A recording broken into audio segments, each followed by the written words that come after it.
Selamat datang untuk teman-teman semuanya yang sudah bergabung pada pagi hari ini. Sekedar untuk menyampaikan informasi kepada teman-teman semuanya bahwa materi yang akan kita singgung pada hari ini adalah terkait dengan kualifikasi karir seperti itu, atau navigasi karir mahasiswa, terkhusus mahasiswa yang ada di Timur Tengah, seperti kita ini yang sedang belajar dan melanjutkan studinya di Al-Azhar Al-Syarif. Dan juga akan nanti dibahas juga terkait dengan respon ataupun tips and trick yang harus kita lakukan dalam merespon perkembangan teknologi, terkhusus artificial intelligence atau AI yang begitu pesat, yang tentu akan mempengaruhi masa depan kita ke depannya. Jadi harapannya teman-teman semuanya bisa mempersiapkan Persiapkan pertanyaan, kemudian mempersiapkan hal-hal dan akan teman-teman tanyakan dan akan teman-teman diskusikan bersama dengan pemateri kita pada pagi hari ini. Terima kasih.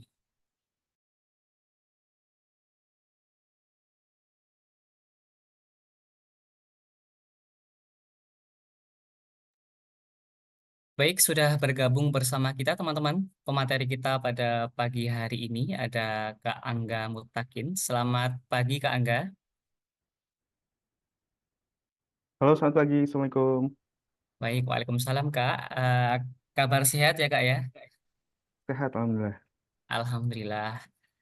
Alhamdulillah teman-teman semuanya, pemateri kita pada pagi hari ini sudah hadir di tengah-tengah kita. Sekali lagi saya menghimbau kepada teman-teman semuanya agar menjaga kondusivitas serta menjaga fokus teman-teman semuanya sehingga nanti teman-teman bisa mengambil poin-poin penting dari yang akan Kak Angga Mutakin sampaikan. Baik teman-teman, webinar akan segera kita mulai. Bismillahirrahmanirrahim. Assalamualaikum warahmatullahi wabarakatuh. Waalaikumsalam. Alhamdulillahi jabbaril qahar.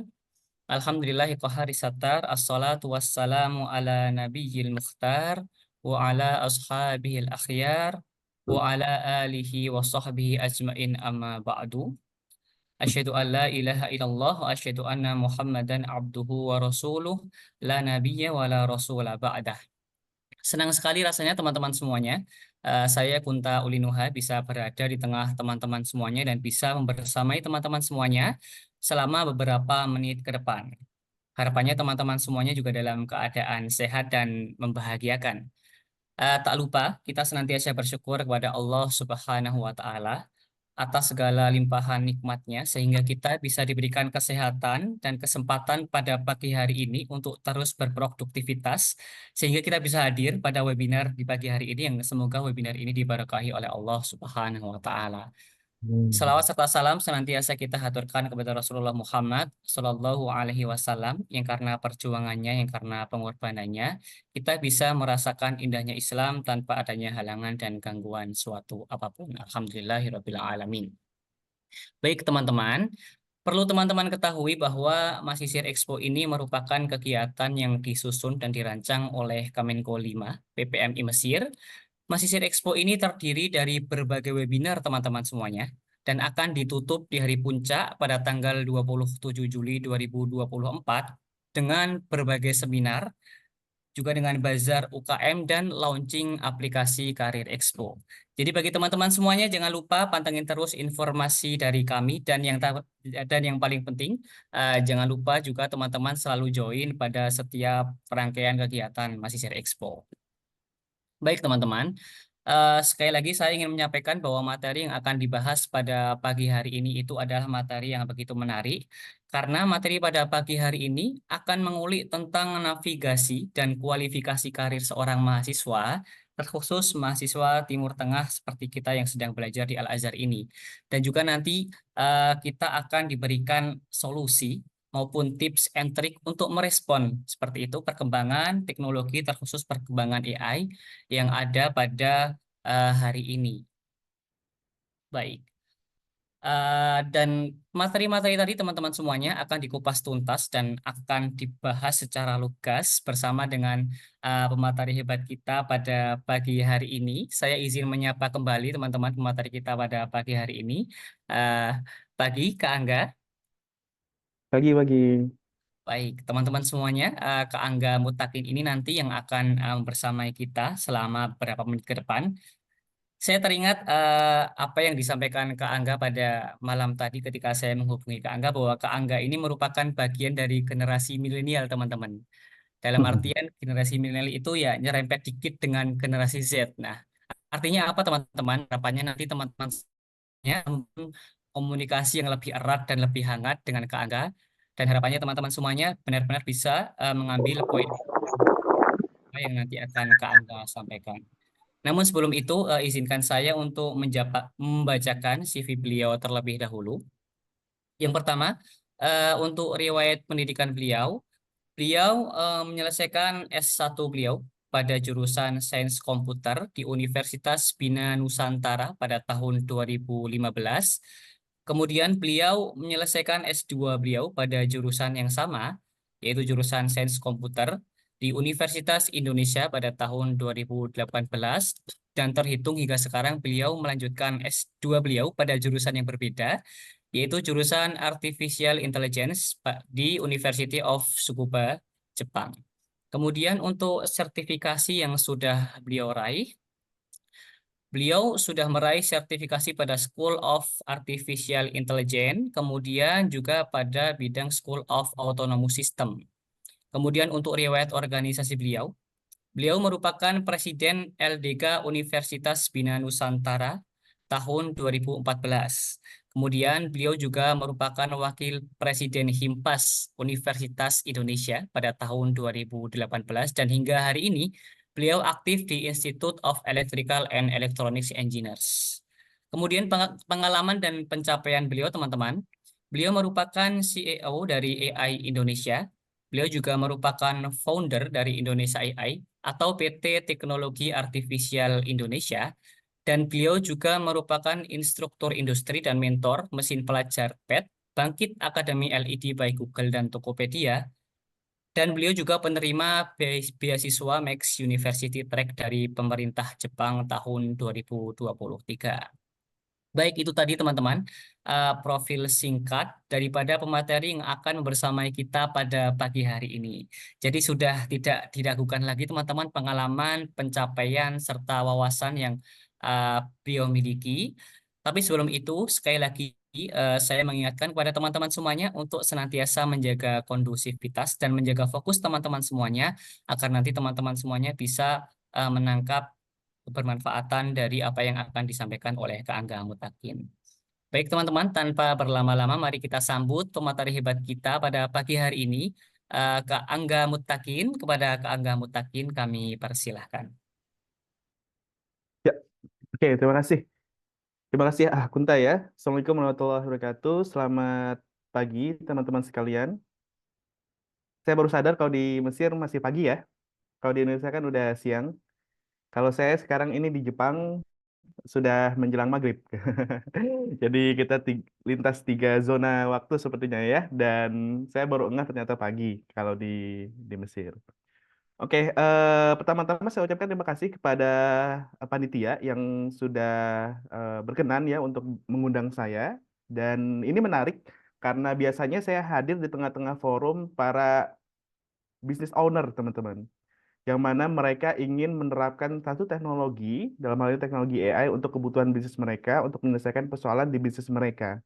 Tapi kali ini saya hadir di tengah-tengah anak-anak muda yang sedang merantau begitu ya, merantau jauh dari tanah air di Mesir untuk menuntut ilmu, dan saya diminta di forum anak muda ini untuk menyampaikan hal yang sama, hal yang mirip dengan apa yang sebetulnya saya biasa saya sampaikan di depan para manajer, teman-teman, depan para C-level gitu-gitu ya di industri gitu. Dan senang sekali tentunya karena saya menemukan suasana yang baru. Terakhir saya berada di forum yang serupa itu bicara tentang AI juga. Itu di forum Lembaga Dakwah Kampus UI, Salam UI. Mungkin teman-teman ada yang pernah dengar atau ada yang pernah dapat kontennya di Instagram juga cukup aktif ya gerakan LDK Salam UI. Dan kemarin saya sempat juga bicara beberapa hal terkait dengan AI, terkait dengan robot dan semisalnya.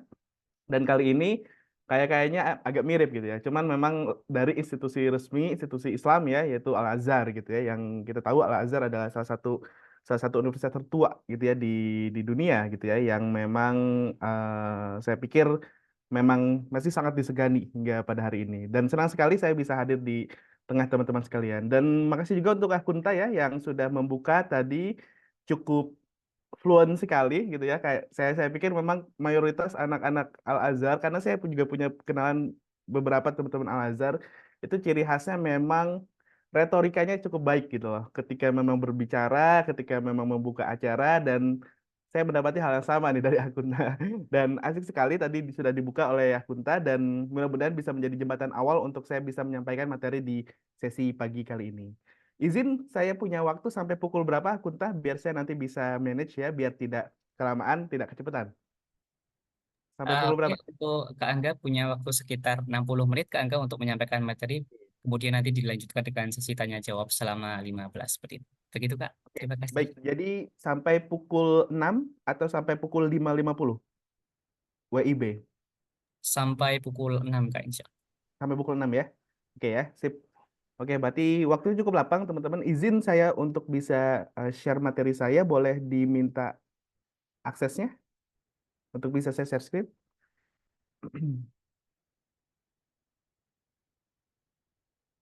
Sudah? Masih disable ya?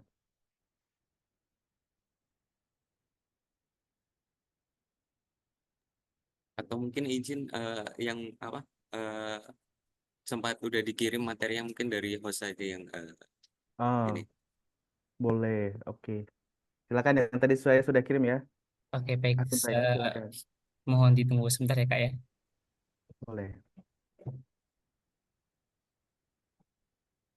Ya, tapi saya boleh request nggak? Memungkinkan nggak kalau langsung saya saja yang share screen? Biar lebih nyaman soalnya. Bisa Kak Insya Allah diusahakan. Bisa? Nggak apa-apa, saya tunggu. Bisa? Di pengaturannya ya berarti ya?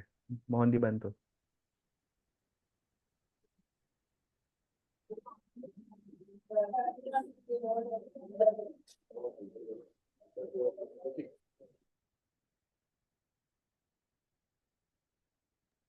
Oke, udah bisa insya Allah. Sudah bisa Kak, silakan bisa dicoba mungkin. Oke, saya coba ya. Kameramu ke dalam tuh.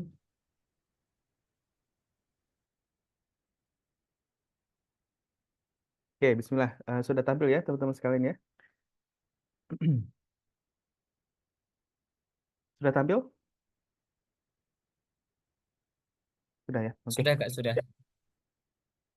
Ya, Bismillahirrahmanirrahim. Assalamualaikum warahmatullahi wabarakatuh. Teman-teman sekalian, insya Allah di sesi kali ini kita punya waktu 1 jam ya untuk saya menyampaikan materi ataupun topik-topik yang di-request oleh panitia gitu. Walaupun memang ada 3 poin yang diminta ya oleh panitia dan tertuang di TOR yang diberikan. Walaupun kemudian saya agak sedikit mengubah susunannya begitu ya, apa dulu yang disampaikan baru kemudian apa gitu ya, agar teman-teman bisa memahami dengan baik poin-poinnya gitu. Yang paling utama dari materi yang ingin saya sampaikan, teman-teman, satu, saya ingin disclaimer dulu nih. Saya backgroundnya bukan Islamic Studies, teman-teman.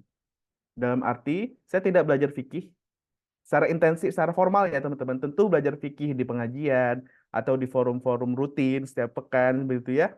Itu tentu sebagai muslim memang wajib gitu ya belajar fikih ya. Ya minimal fikih yang memang kita laksanakan dan kita wajib laksanakan sehari-hari gitu ya, ibadah sehari-hari kita gitu. Tentu itu dipelajari, tapi secara formal memang saya tidak belajar itu di bangku bangku resmi begitu ya, fikih, hadis dan segala macamnya. Sehingga memang saya mengatakan dari awal background saya bukan Islamic Studies gitu.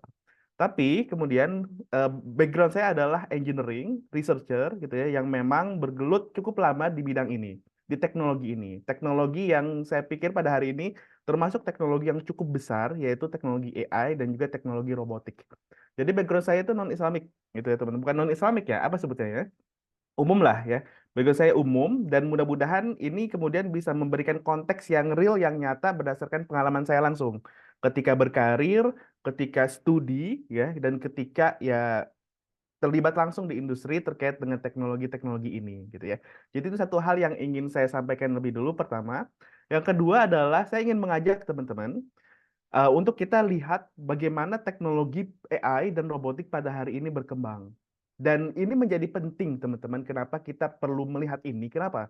Karena memang kalau kita bicara AI dan robotik, 3-5 tahun lalu mungkin kalau kita bicara AI, kebanyakan orang nggak tahu apa itu AI gitu ya. Robot adalah gambaran begitu ya, karena sering nonton Terminator gitu. Tapi kalau kita bicara AI, itu masih banyak yang nggak tahu. Masih banyak yang nggak tahu. Bahkan anak IT pun yang belajar di computer science, kalau kita bicara tentang AI, nggak semua langsung paham di lingkungan itu gitu. Di lingkungan yang sebetulnya mereka bergelut dengan hal-hal teknis, hal engineering gitu. Nah, tapi pada hari ini teman-teman, saya cukup yakin coba tanya teman sebelahnya gitu. Itu pasti kalau kita bicara AI mereka udah tergambar sekarang apa itu AI. Ya enggak? Ya minimal mereka mungkin bisa ngejawab ChatGPT ya, gitu. Atau mungkin tanya Bapak Ibu di rumah. Kalau teman-teman penasaran, Mah, Pak gitu kan. Apa kira-kira yang Bapak Ibu misalnya tahu tentang AI gitu. Setidaknya mereka punya idea ya di pikiran mereka tentang oh AI itu ini ya. Oh, itu ya, gitulah kurang lebih. Tapi 3 tahun lalu, 5 tahun lalu itu nggak kayak gitu teman-teman. Mereka no idea tentang AI itu apa. Tapi pada hari ini teman sebelah kita ataupun orang tua kita, mereka sudah punya idea tentang AI. Artinya apa? AI semakin menemukan urgensinya pada hari ini, teman-teman. Yang mana diskusinya sebenarnya semakin luas, tidak hanya di ruang lingkup kampus di Fakultas Ilmu Komputer gitu ya, teman-teman. Enggak, tapi bisa lebih luas. Bahkan saya senang sekali ternyata bisa didiskusikan dengan teman-teman Islamic Studies dari Al-Azhar University. Nah, itu hal kedua ya teman-teman yang ingin saya sampaikan. AI sudah memang menjadi urgensi untuk kita diskusikan bersama. Tentu yang kita obrolin bukan tentang programming, bukan.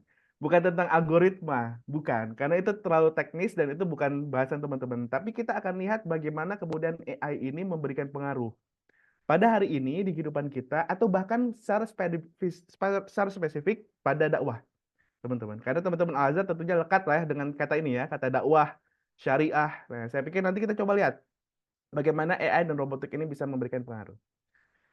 Nah, ini sedikit lagi memperkenalkan. Tadi sebenarnya sudah diperkenalkan ya oleh moderator. Ya, saat ini saya adalah co-founder dan CEO Indonesia AI. Indonesia ini adalah salah satu perusahaan yang bergerak di teknologi AI, teman-teman. PT Teknologi Artificial Indonesia. Di saat yang sama, saya sedang menjalani rutinitas saya juga sebagai mahasiswa pasca sarjana ya di bidang AI dan robotik di salah satu kampus yang ada di Jepang. Ya, di samping itu juga saya menjadi riset asisten di salah satu lembaga riset yang ada di Tokyo. Oke, nah ini sedikit gambaran ya. Jadi aktivitas saya di sini ngurusin robot, teman-teman, ngurusin AI gitu ya di salah satu institusi nasional namanya AIS gitu ya, teman-teman, Advanced Industrial Science and Technology, atau mungkin teman-teman tahu BRIN ya, di Indonesia kan ada BRIN ya. Nah, di Jepang itu namanya AIS gitu. Di Jepang itu nama AIS dan hingga sekarang saya memang aktivitasnya memang sebagai peneliti yang meriset dan mengkaji terkait dengan teknologi AI, robotik ya dan human machine collaboration atau human robot collaboration. Jadi ini aktivitas saya, ini dunia saya, ini bidang saya, teman-teman, dan saya akan coba bagikan pandangan saya tentang sebetulnya ini teknologi macam apa dan apa potensi yang kemudian kita bisa bisa gunakan dengan teknologi-teknologi ini yang sudah ada di sekitar kita, teman-teman sadar atau tidak, ya. Nah, ini pembuka untuk awalan teman-teman. Pada hari ini gitu ya. Itu ada yang memprediksi dari McKinsey, ini salah satu consulting company ya, teman-teman ya, yang biasa meriset terkait dengan tren ataupun pola ataupun perkembangan berdasarkan data-data yang valid gitu ya. Nah, dikatakan bahwa prediksinya ke depan perusahaan-perusahaan yang ada di luar sana itu akan menggunakan AI angkanya sampai 70%. Artinya apa? Artinya adalah angka adopsi teknologi AI dari hari ke hari itu semakin meningkat, semakin tinggi.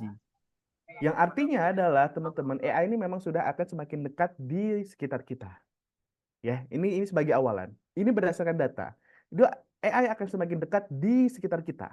Tidak hanya di level perusahaan, tidak hanya di level industri, bahkan sampai di kegiatan kita sehari-hari. Ya. Atau dikatakan AI itu seperti energi listrik, teman-teman.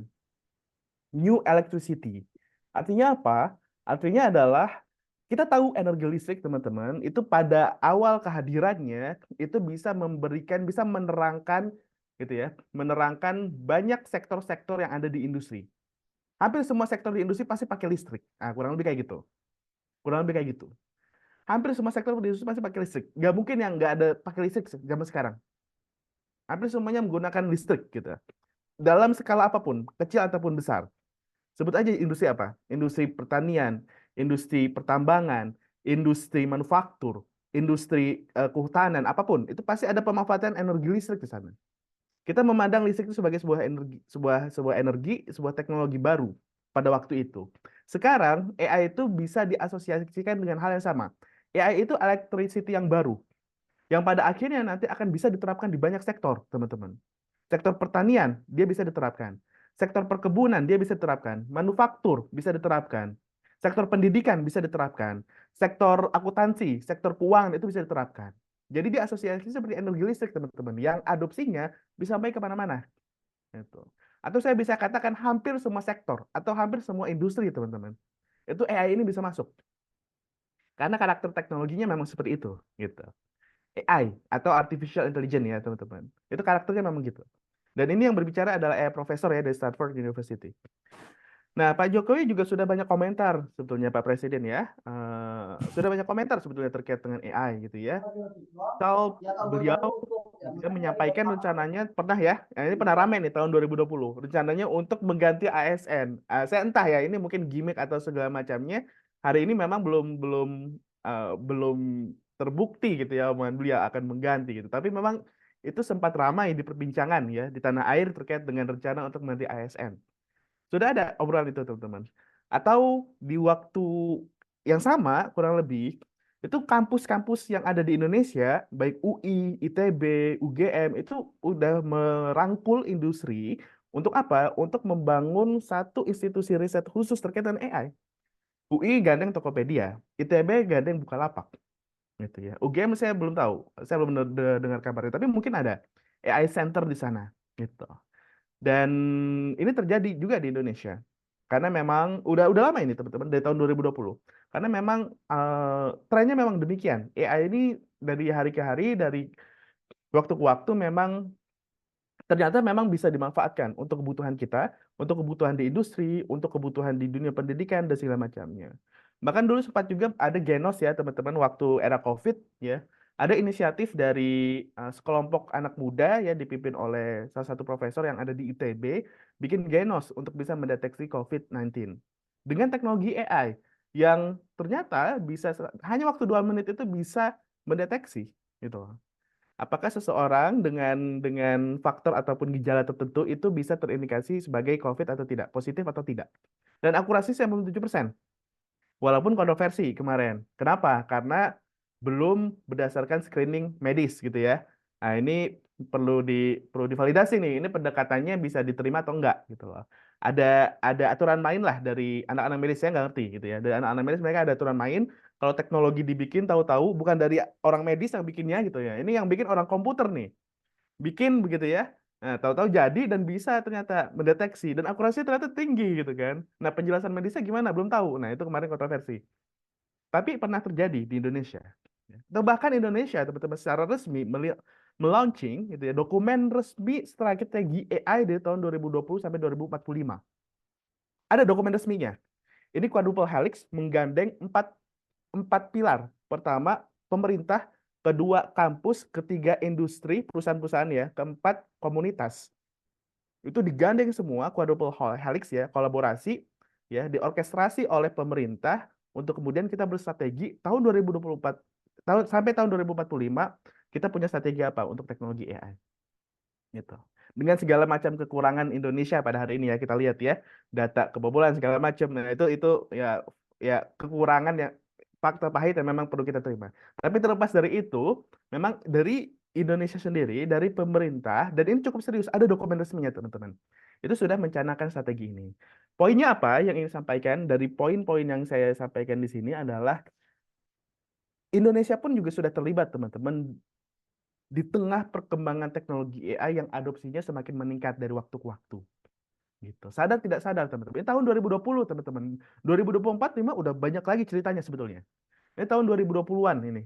Ya, COVID ya tahun itu ya, 2020, 2021 lah. Yang terakhir 2024, wah itu udah banyak perbincangan lagi, teman-teman. Yang artinya memang AI sudah semakin dekat di sekitar kita. Ya. Dan oke, tadi kita bicara AI semakin ramai, semakin banyak digunakan. Indonesia juga banyak bicara tentang AI dan AI. Sebetulnya AI itu apa? Nah, kalau kita mau kembali ke definisi awal, teman-teman, AI itu sebetulnya artificial intelligence, ya, kecerdasan artifisial. Jadi kecerdasan buatan. Yang sebetulnya itu adalah produk sains dan engineering untuk bisa membuat mesin yang ada di sekitar kita. Nggak hanya komputer ya, teman-teman. Kalau saya bilang mesin itu berarti nggak hanya komputer. Drone itu mesin, robot itu mesin, gadget kita itu mesin. Apapun mesin yang ada di sekitar kita itu makin pinter. Wah, ini agak-agak mengerikan, teman-teman ya, secara definisi. Kenapa? Karena mesin itu luas definisinya. Hampir banyak hal yang ada di sekitar kita itu mesin, teman-teman. Mesin. Banyak hal yang ada di sekitar itu mesin yang bisa beroperasi dengan ada energi di sana, baik itu energinya dengan baterai atau langsung menarik energi listrik begitu ya. Nah, itu mesin, teman-teman. Dan gimana mesin-mesin yang ada di sekitar kita itu jadi cerdas. Itu jadi cerdas. Ya, yang dimaksud cerdas itu apa? Yang dimaksud cerdas itu apa? Nah, itu pertanyaan. What is artificial intelligence? Yang dimaksud cerdas adalah kemampuan gitu ya manusia. Nah, ini secara definisi kemampuan untuk bisa meniru kecerdasan manusia. Gitu. Jadi kalau misalnya laptop, komputer, robot ataupun yang ada di sekitar kita itu kemudian kita bisa mengatakan itu pintar, ukurannya apa? Ukurannya kalau dia bisa menyelesaikan masalah seperti kecerdasan manusia menyelesaikannya, nah itu udah berarti pintar. Misal robot misal, oh ternyata komputer pada hari ini bisa bisa melakukan hitungan-hitungan kompleks gitu ya, yang mungkin anak SMA itu butuh waktu 1 jam untuk menyelesaikan. Ada soal apa ya SMA ya? Soal ini deh, soal turunan. Nah, teman-teman pernah belajar turunan? Kalkulus ya, kalkulus dasar lah. Anak-anak SMA itu udah belajar. Kalau teman-teman pernah belajar turunan, nah itu biasanya itu kan butuh waktu untuk bisa menyelesaikan soal-soal turunan. Nah, butuh waktu. Walaupun mungkin teman-teman ada yang jago gitu ya, untuk bisa menyelesaikan soal-soal turunan waktu masih SMA. Nah, ketika teman-teman bisa menyelesaikan soal-soal yang diberikan oleh guru terkait dengan soal-soal turunan gitu ya, nah itu sebetulnya kecerdasan. Gitu. Karena teman bisa men-solve satu masalah kompleks yang diekspresikan oleh simbol-simbol matematika dan ketemu jawabannya. Nah, itu kecerdasan. Kalau pada hari ini komputer ternyata bisa menyelesaikan soal-soal itu, nah itu kecerdasan, teman-teman. Itu berarti cerdas komputernya. Karena bisa melakukan apa yang manusia bisa lakukan. Jadi memang para ilmuwan tuh sekarang mengindikasikan kecerdasan yang dimaksud komputer cerdas, mesin cerdas, HP cerdas, mau drone cerdas itu apa? Itu ukurannya kembali ke kita. Betul-betul reflect ke kita, mimik ke kita. Imitate. Nah, ini imitate ya. Merriam-Webster ya. Ini kamus resmi ya, teman-teman. Silakan bisa diartikan. Bisa dibuka langsung Merriam-Webster. Kalau teman-teman belajar bahasa Inggris itu salah satunya memang Merriam-Webster ini jadi salah satu rujukan dictionary yang dipakai ya untuk mendefinisikan satu istilah. Gitu. Jadi intelijennya itu intelijen human. Jadi memang meniru kecerdasan manusia, teman-teman. Meniru kecerdasan manusia. Gitu. Dan sebetulnya ide tentang AI ini udah lama, teman-teman.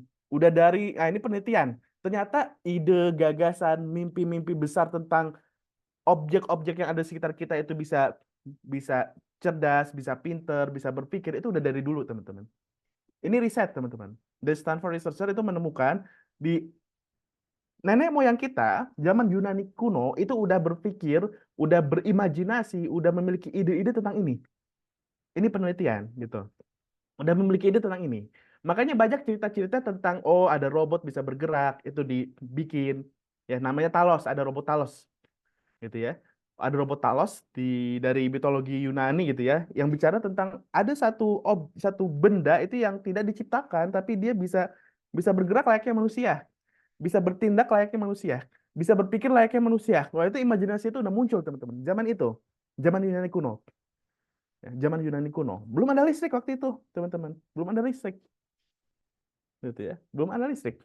Angin aja belum dimanfaatkan mungkin ya. Energi angin tuh pakai pakai apa kincir angin segala macam itu belum. Gitu. Belum ada listrik. Nah, tapi imajinasi itu udah ada, gitu. Hingga kemudian pada hari ini itu real ada di sekitar kita. Mesin itu udah bisa berpikir. Ada yang pernah dengar self-driving car, teman-teman?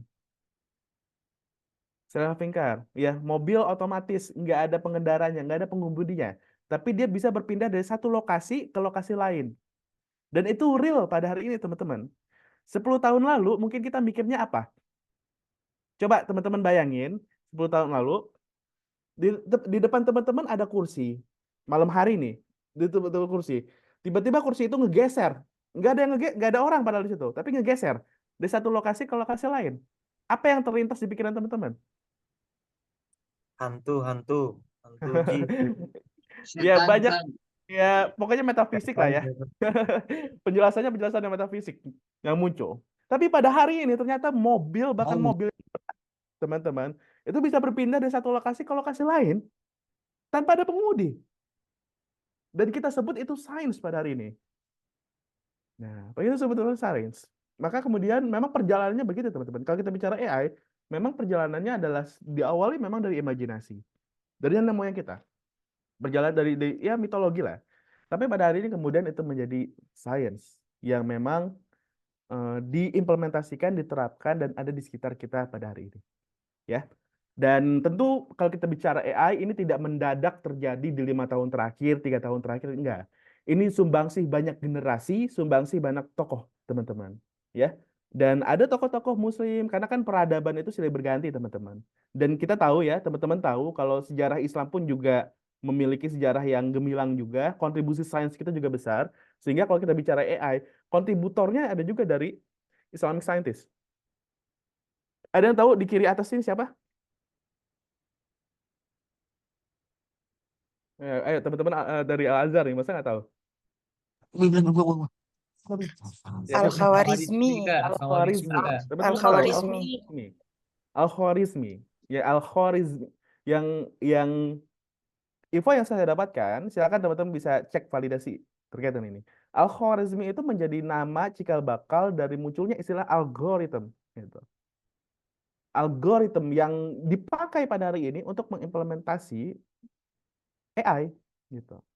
Untuk mengimplementasi mesin-mesin cerdas. Basisnya itu algoritma. Nah, itu beliau. Itu beliau. Itu beliau. Aljabar. Dari namanya aja udah Arab banget, teman-teman. Ada yang pernah belajar aljabar? Saya pikir udah di Al-Azhar nggak ya? Nggak belajar aljabar ya? Itu namanya udah Arab banget, teman-teman. Udah Arab banget. Kontributornya makin. Aljabar linear itu dipakai banget, teman-teman, di bidang AI.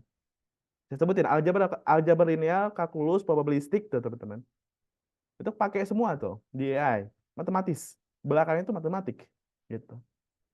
Itu dari beliau ini kontributornya. Yang di bawah sini ada siapa nih? Ada Al-Jazari, teman-teman. Ya, Bapak robotika.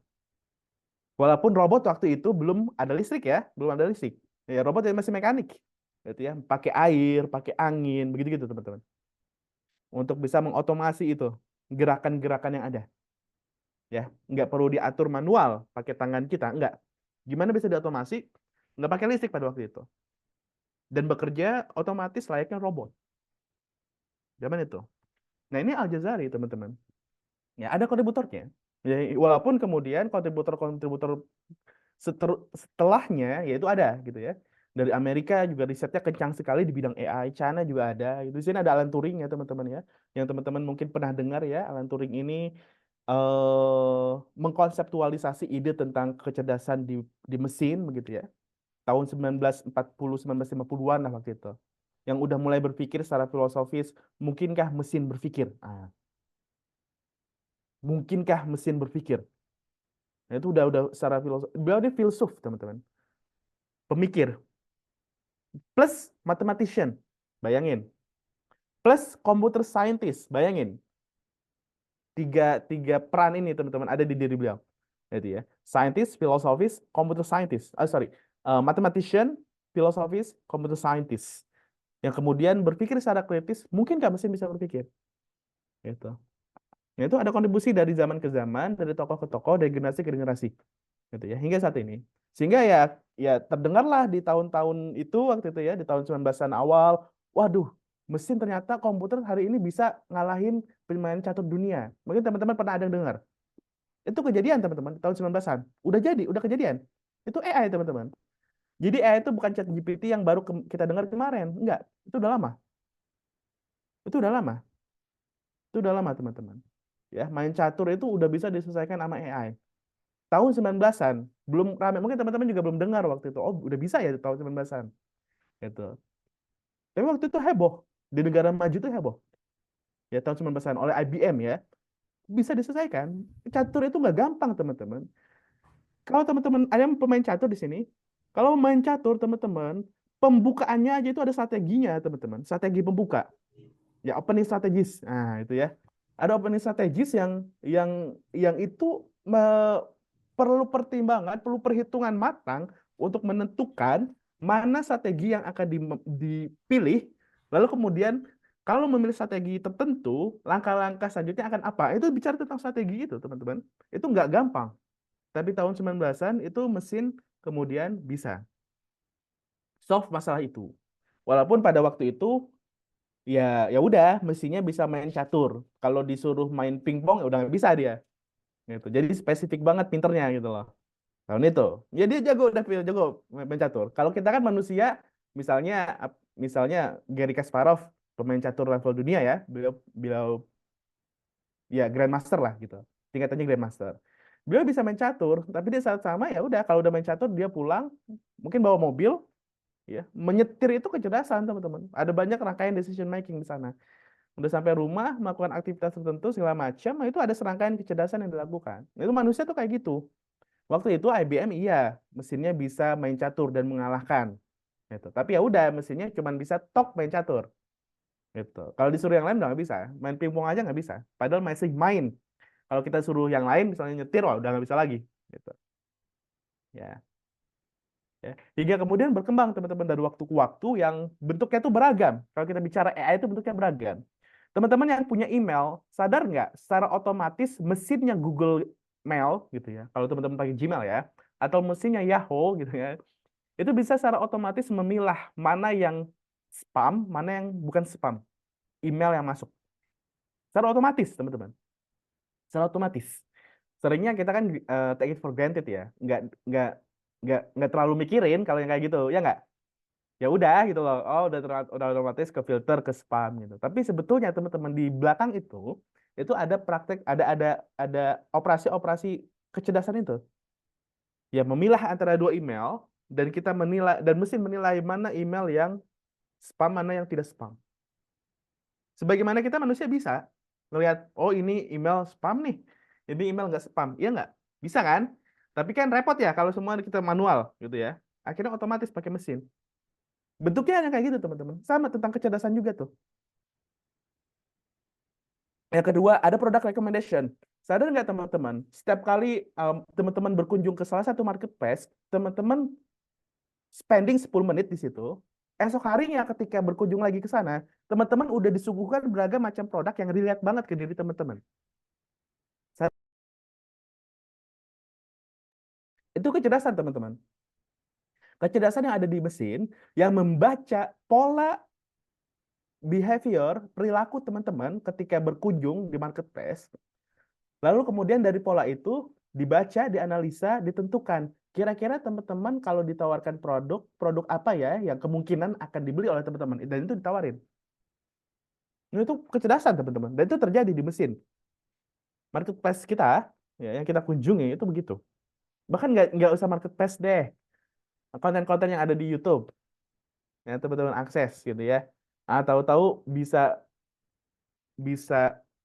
bercabang tuh kemana-mana itu ya konten-konten yang mungkin relate sama diri teman-teman gitu ya itu kecerdasan teman-teman. Atau di dunia perbankan ya ada fraud detection untuk ngebaca oh ada transaksi-transaksi yang ganjil yang mencurigakan, nah itu nanti akan terdeteksi akan diputus, nah gitu itu ada ya praktek-prakteknya kayak gitu teman-teman ya. Atau yang lebih dekat di kesalahan teman-teman ada face detection ya. Mesin itu bisa ngetahuin posisi wajah di mana. Mikir nggak teman-teman kok bisa mesin kayak gitu? Kok bisa smartphone teman-teman kayak gitu? Kayak manusia gitu ya. Manusia itu kan ketika bertemu dengan seseorang itu kan bisa mendeteksi wajah gitu ya. spot kita ke wajah gitu kan. Nah, ternyata mesin juga bisa kayak gitu, spot ke wajah kita. Kok bisa? Ya itu kecerdasan, teman-teman. Kecerdasan visual yang ada di mesin. Self-driving car, ya. Ketika kita mengendara, ya kita kan kita kan pegang kontrol ya ketika berkendara ya. Pedal itu kita kontrol juga, gasnya, remnya itu kita kontrol juga, gigi segala macam kita kontrol.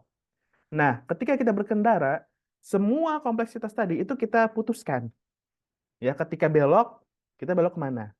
Ke kiri kah, ke kanan kah? Dan kenapa kita belok? Itu kan serangkaian keputusan, teman-teman. Kalau belok ke kanan, seberapa belok? Gitu kan? Itu serangkaian keputusan, teman-teman. Perlu sambil ngerem atau enggak ketika belok? Itu serangkaian keputusan. Itu kecerdasan semua, teman-teman. Lalu kemudian ingin diimplementasi di mobil secara otomatis. Bisa nggak? Nggak usah kecerdasan itu nggak usah di orangnya, tapi di mobilnya langsung.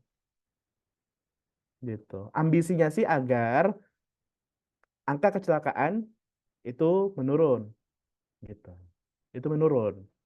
Karena memang kebanyakan kecelakaan itu bukan di udara, bukan di laut, tapi di darat. Bisa dilihat datanya, gitu. Bisa dilihat datanya. Dan sistem transportasi itu adalah sistem terkompleks yang kita miliki di dunia. Sistem transportasi kompleks, teman-teman. Nggak sederhana. Gitu. Nah, ambisinya seperti itu. Walaupun pada hari ini, ya walaupun ada Tesla ya, hari ini kita belum bisa merasakan banyak self-driving car yang ada di sekitar kita. Gitu ya. Kenapa? Karena memang masih banyak masalah secara teknis. Susah. Teman-teman, susah. Susah. Belum lagi kita ada trust issue gitu ya. Misalnya udah ada nih mobil pinter, berani nggak pakai? Yakin nggak pakai? Ah itu kan. Biasanya kan ada trust issue dulu tuh. Nggak langsung kita ujuk-ujuk beli langsung percaya gitu kan, nggak. Ada proses. Awal-awal trust issue mungkin. Awal-awal gemeteran mungkin ya. Ketika pakai beginian gitu. Ini masih ada masalah, masih banyak masalah. Belum teradopsi dengan baik. Tapi ya itu salah satu contoh ya. Salah satu contoh yang kemudian ingin coba diterapkan. Google Translate teman-teman sadar nggak? Jadi kita nggak perlu pakai jasa pengalih bahasa lagi. Dulu iya, mengalih bahasa kan, iya nggak? Pakai ada jasa translator kan? Oh, ada translator, dia punya kecerdasan linguistik. Dia bisa mengalihkan bahasa dari satu bahasa ke bahasa lain. Pakai jasanya. Karena dia punya kecerdasan. Tapi hari ini nggak perlu. Kecerdasan itu udah ada di mesin. Gitu. Kecerdasan itu ada di mesin. Ya. Nah, termasuk ke Amazon Alexa gitu ya. Voice ya, ini dengan voice, suara gitu ya. Ya, udah bisa bicara gitu loh. Udah bisa bicara di level yang mungkin bukan bicaranya anak kecil lagi, bukan. Orang dewasa. Ya. Dari ritme bicaranya, dari diksi yang dipilih ya, kata-kata yang dipilih, diksi ya, dari diksinya itu udah selayaknya orang dewasa. Bahkan bisa dipersonalisasi gitu ya. Suaranya suara seperti apa? Formal atau casual. Ada persona di sana bisa ditaruh sekarang, teman-teman. Nah, kecerdasan seperti itu udah ditanam di mesin-mesin. Ya. Bahkan ya kecerdasan-kecerdasan untuk mengambil keputusan ya di game itu udah bisa diterapkan juga ya ini. Termasuk di power plant, teman-teman. Power plant ini butuh kecerdasan artificial. Kenapa? Karena power plant itu biasanya ada banyak nih, teman-teman. Corong-corongnya ada banyak. Plan-nya itu, plan itu apa ya bahasa Indonesianya? Generatornya ya, generatornya itu teman-teman ada banyak. Dan masing-masing generator itu punya kapasitas masing-masing. Energi listrik yang diproduksi generator A tidak sama dengan generator B. Di samping kapasitas, masing-masing generator itu punya durasi lifetime-nya itu beda-beda. Misal generator A itu bisa nyala ya maksimal 8 jam lah, kalau 9 jam itu udah overhead, udah hangat, udah kepanasan. Generator B lain lagi. Gitu. Generator A bisa ngegenerate energi dalam sejam sekian, generator B lain lagi. Nah, itu banyak kompleksitas di sana. Gimana bisa memutuskan di waktu tertentu generator mana aja yang nyala agar memenuhi kebutuhan energi di suatu daerah. Nah, itu persoalan keputusan tuh, teman-teman. Mau dipakai manual ya bisa, tapi kan repot gitu. Repot, kompleks dari sisi kompleksitas repot. Butuh manusia di tahap kecerdasan seperti apa tuh yang bisa standby di sana dan butuh gaji berapa kayak gitu. Akhirnya pakai kecerdasan artifisial. dipakai teman-teman. Ya, untuk ambil keputusan tadi. Gitu. Nah, itu contoh-contoh ya teman-teman. Mudah-mudahan sampai penjelasan tadi teman-teman mulai kegambar tentang AI. Jangan dulu bicara tentang karir di era AI kalau AI-nya aja nggak paham. Ya, jadi saya coba mengetengahkan ini dulu. Mudah-mudahan bisa tergambar tentang AI itu. Dan AI ini bukan teknologi baru, teman-teman. Bukan teknologi baru, sebetulnya udah lama. Tadi udah dilihat permainan catur bisa diselesaikan oleh mesin, oleh komputer itu tahun 19-an. Nah, itu kan pertanyaan, kenapa kok baru muncul belakangan ini, teman-teman? Jawabannya karena data baru meledak belakangan ini. Dan AI itu butuh data. Ya, AI itu butuh data. Makanya baru betul-betul meledak, baru betul-betul ada di mana-mana AI itu. Contoh-contoh yang tadi saya sebutkan itu teman-teman pernah temui, saya pikir ya sehari-hari. Ini karena faktor ini, teman-teman. Meledak, ya. Saking meledaknya, nah ini ada statistiknya ya. Dalam waktu 60 detik, itu ada 98.000 tweet, ada 600.000 lebih status update, teman-teman. Ada 11 juta pesan yang terkirim, ada 600.000 lebih pencarian di Google, gitu ya, dan seterusnya. Nah, jadi memang meledak, teman-teman. Data itu di mana-mana pada hari ini. Dan itu kemudian yang dimanfaatkan oleh AI. Jadi AI itu belajar dari data. Ya, dari data. AI itu bisa bisa mentranslasi bahasa karena melihat bagaimana manusia mentranslasi bahasa dari data-data yang ada. Gitu. Ya, itu dipelajari sama AI.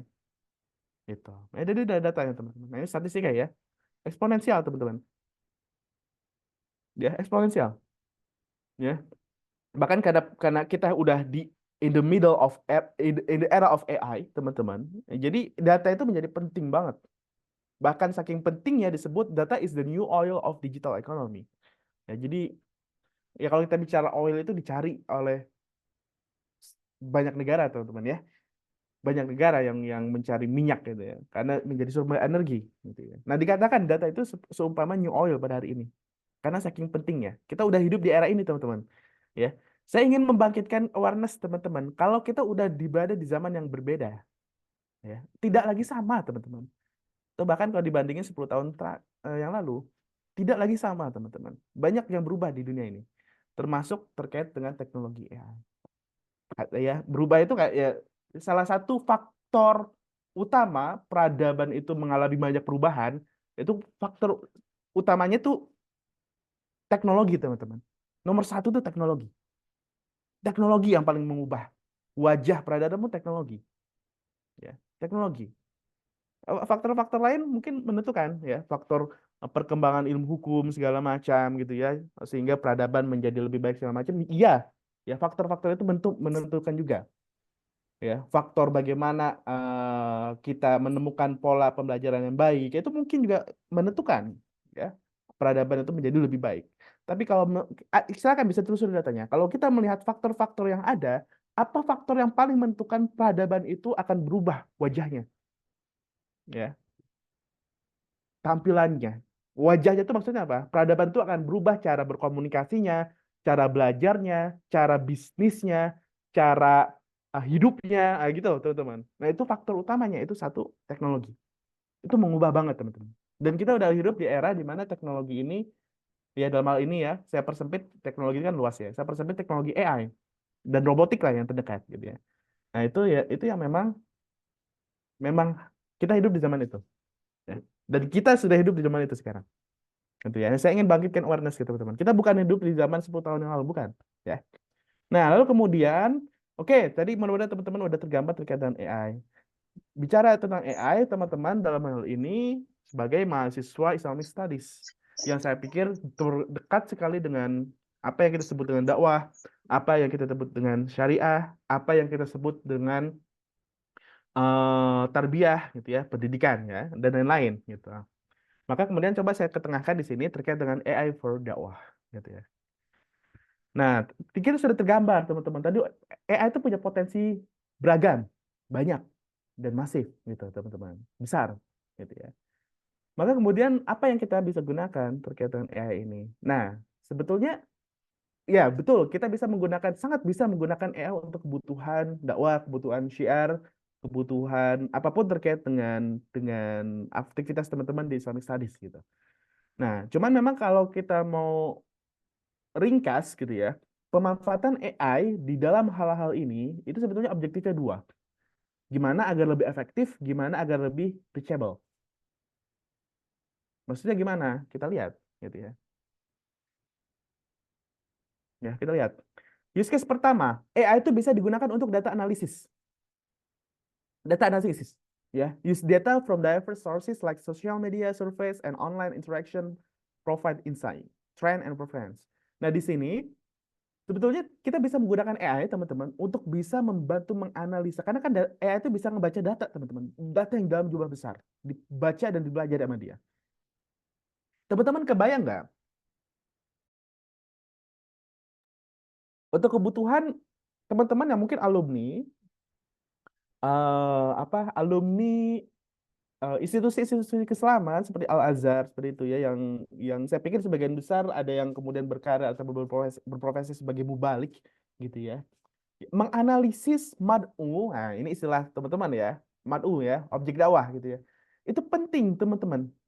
Jangan sampai kita menyampaikan sesuatu yang tidak penting, yang tidak relevan dengan mad'u ataupun objek dakwah. Gimana untuk memastikan itu relevan? Analisis. Data tentang target ataupun objek dakwah itu kita perlu analisis. Baca trennya, baca preferensinya. Gitu ya, dari sosial media, dari survei, dari online interaction, dan itu dianalisis oleh AI. Itu bisa, teman-teman. Dan itu efektif. Dan itu efektif. Dan reachable jadinya, teman-teman. Bisa meningkatkan kualitas konten teman-teman agar reachable. Ya, bisa diterima oleh mad'u, objek dakwah. Ya, atau contoh lain online learning. Gitu ya. Kita bikin pembelajaran gitu ya, yang di situ ada AI driven. Sehingga AI itu nanti bisa ngebantu nge-tracking performa peserta didik, teman-teman. Memastikan konten-konten yang sampai ke peserta didik A itu memang konten-konten yang sesuai dengan peserta didik A. Jadi nggak di semua sama ratain. Gitu. Atau ada real time feedback gitu ya. Yang itu basisnya AI semua. Itu jadi lebih efektif, teman-teman. Proses pembelajaran tuh nggak bertele-tele. On point. Teman-teman, nah, itu bisa, teman-teman. Diterapkan use case. Use case kedua misalnya chatbot. Ya. Pakai AI bot. Nah, ini udah ada nih teman-teman, Ustadz tapi virtual, virtual Ustadz. Pernah dengar nggak, teman-teman? Itu pakai AI. Dia bisa ngobrol di situ, bisa tanya. Ya mirip ChatGPT ya, tapi ini specialized jadi virtual Ustadz gitu loh ya. Dia bisa tanya gitu. Dan ini bagus nggak, teman-teman? Bagus di satu sisi. Dalam hal manusia itu terbatas. Kita butuh tidur, kita butuh istirahat. Chatbot nih mau kapan aja siap. Gitu. Chatbot nih mau kapan aja siap. Gitu. Chatbot ini semuanya siap. Bayangin kita mencoba memvirtual gitu ya. Katakan ya, ini ide saja. Silakan kita bisa diskusikan. Memvirtual Ustadz Adi Hidayat. Gitu. Ya, Ustadz Adi Hidayat tetap eksis menyampaikan konten-konten dakwah, syiar, ya, tablik. Tetap eksis. Tapi saya yang sama, ada chatbot Ustadz Adi Hidayat yang mempersonalize Ustadz Adi Hidayat, yang terverifikasi, yang termonitor juga, ada timnya di sana gitu ya, yang siap siaga 24 jam untuk bisa menjawab pertanyaan-pertanyaan yang muncul dari umat. Bahkan bisa lintas negara. Gitu. Chatbot. Itu use case kedua, teman-teman. Jadi kecerdasannya kita tanam di sana. Ya, language understanding gitu ya. Menganalisis teks dan segala macamnya. Itu use case 2. Use case 3, sentiment analysis. Gitu ya. Mengakses sentimen-sentimen gitu kan yang ada di masyarakat. Kalau kita bicara masyarakat hari ini bukan hanya masyarakat fisik, ada masyarakat di dunia virtual, netizen namanya. Kita baca sentimennya. Sentimen negatif, positif, kita tangkap, dia positif ketika apa, dia negatif ketika apa. Nah, itu bisa dipahami. Dan itu bisa membantu untuk menentukan strategi dakwah. Bisa, teman-teman. Teknisnya gimana? Kita nggak bicara teknis dulu, kita bicara ide gagasannya dulu. Kalau teknisnya nanti kita nge-hire AI engineer, bisa. Engineer-nya yang di-hire. Gitu. Kita bicara ide dulu, gagasannya dulu. Bisa ini teman-teman, sentiment analysis. Visual creativity. AI sekarang bisa diminta untuk ngedesain poster yang ciamik. Nah, gitu teman-teman. Jangan sampai teman-teman bikin poster dakwah. Saya penasaran, poster kegiatan sore kayak gini gimana nih? Bagus nggak? Kita udah hidup di era bahkan poster bisa dibikin sama AI. Dan itu bagus, teman-teman. Jangan sampai kita ngedesain poster aja, kan ini bagian dari profesionalitas. Bagian dari itkonnya teman-teman. Betul kan? Diajarkan, saya pikir diajarkan teman-teman di Al-Azhar, itkan. Gitu ya. Profesional. Ketika kamu melakukan satu, termasuk bikin poster. Dan kemudian untuk bikin poster saja di era AI masih nggak pantas hasilnya. Jangan sampai. Ya karena bahkan AI bisa dimanfaatkan untuk visual creativity. Gitu. Untuk bikin poster yang menarik. Sehingga menarik atensi gen milenial, gen Z, bahkan gen alpha. Kalau dari poster aja nggak bagus, gitu. Tentu kita pada akhirnya memang hidayah di tangan Allah, betul. Tapi ikhtiar yang diminta itu kan. Ikhtiar yang diminta. Allah tidak akan mengubah keadaan satu kaum. Iya nggak? Teman-teman lebih tahu insya Allah. Gitu. Ikhtiar. Kita diminta untuk ikhtiar. Pada akhirnya memang Allah yang menentukan hidayah. Tapi ikhtiar kita dari mulai membuat poster. Apakah kemudian poster yang ala kadarnya? Saya pikir enggak. Harapan saya enggak. Karena kita udah hidup di era AI yang AI itu udah punya kecerdasan itu. Itu use case 3. Use case 4. Nah ini teman-teman ya. Di luar sana. Saya bicara global ya teman-teman. Mungkin saya tidak membatasi hanya di Indonesia. Nah ini ada tartil AI yang membantu membaca Quran. Membantu membaca Quran teman-teman. Saya pernah terlibat di proyek kayak gini teman-teman. Dan menarik, ternyata keberterimaannya baik malah di negara-negara Eropa. Negara-negara Timur Tengah yang mayoritas Islam malah nggak baik. Kenapa? Syukurnya responnya positif, bukan karena orang-orang Muslim malas ngaji. Enggak juga. Responnya tuh jawabannya karena negara-negara yang mayoritas Muslim relatif punya banyak guru. Jadi ada guru yang bisa didatangi. Relatif masih aman. Kalau ada yang mau belajar, ya udah datang ke guru. Tapi teman-teman kita Muslim sana yang ada di Eropa, itu keterbatasan guru. Sehingga menemukan ini sebagai salah satu solusi. Tartil AI. Gitu. Tartil AI. Kita lihat. My name is Bilal Sayoud. I play football semi-professionally, and I also work in the charity industry as an operation. Suaranya masuk gak ya? Saya perlu setting di sini. Masuk Kak, masuk. Kedengaran Kak. Manager. With managing basically 2 full-time responsibilities, I also try and maintain a connection somewhat with the Book of Allah, and I'm trying to be on the journey of memorizing the Quran.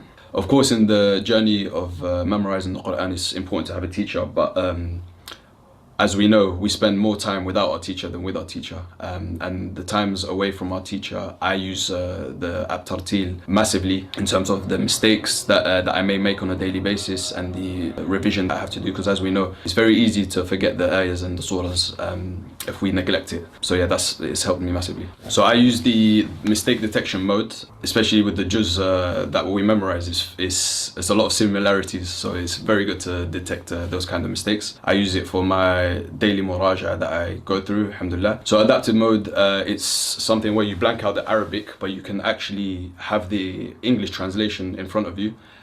So for example, say you've forgotten an ayah and you see the English and then you memorized it in Arabic and you try and translate it into Arabic, it actually helps me. And of course, we want to have a stronger connection with the Book of Allah. And for me, myself, I have had countless of times going to Taraweeh prayers and not really know what the Imam is reciting, and you feel sad about that, and you want to know what he's reciting and have a connection with Allah's words. And as I'm reciting, it's almost as if I'm memorizing the English translation as well, which has helped me like massively in terms of strengthening the connection with the Book of Allah.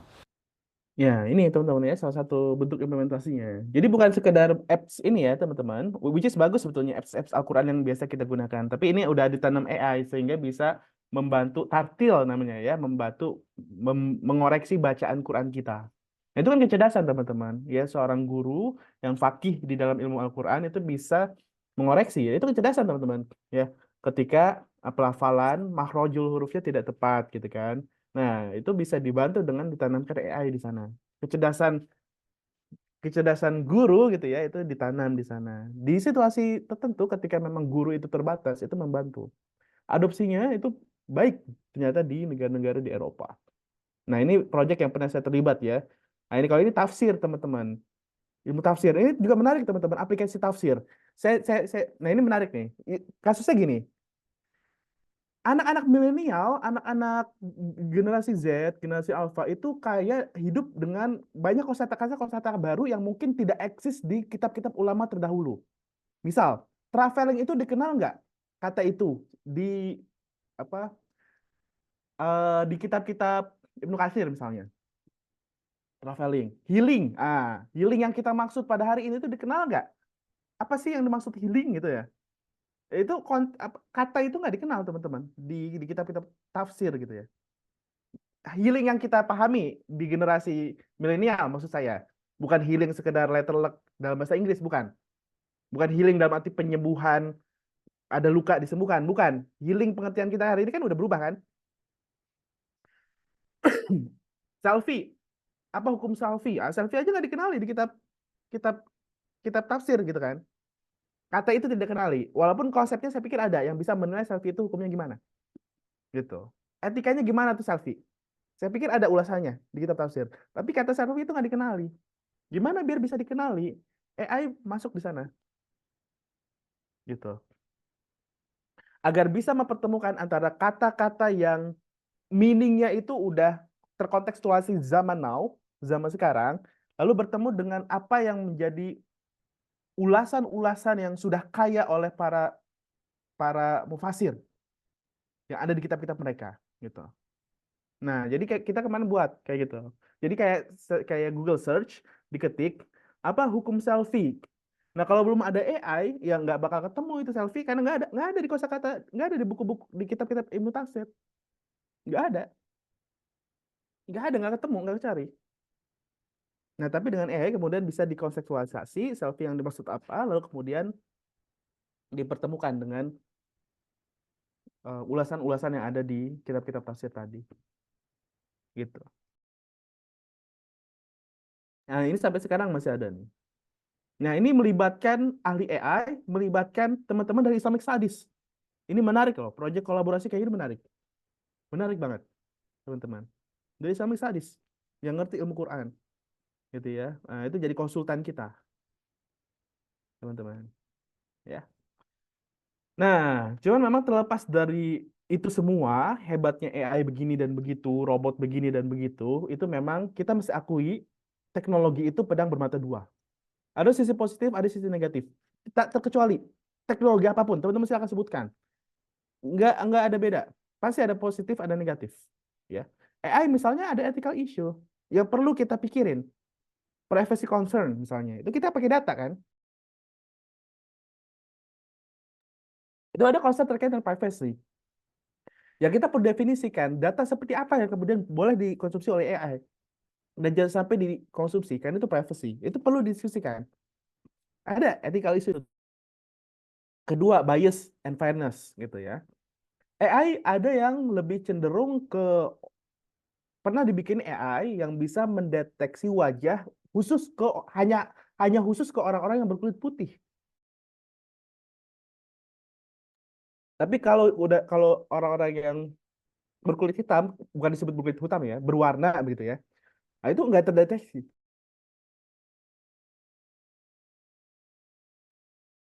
Nah, itu ada masalah di bias and fairness. Itu ada ethical issue, teman-teman.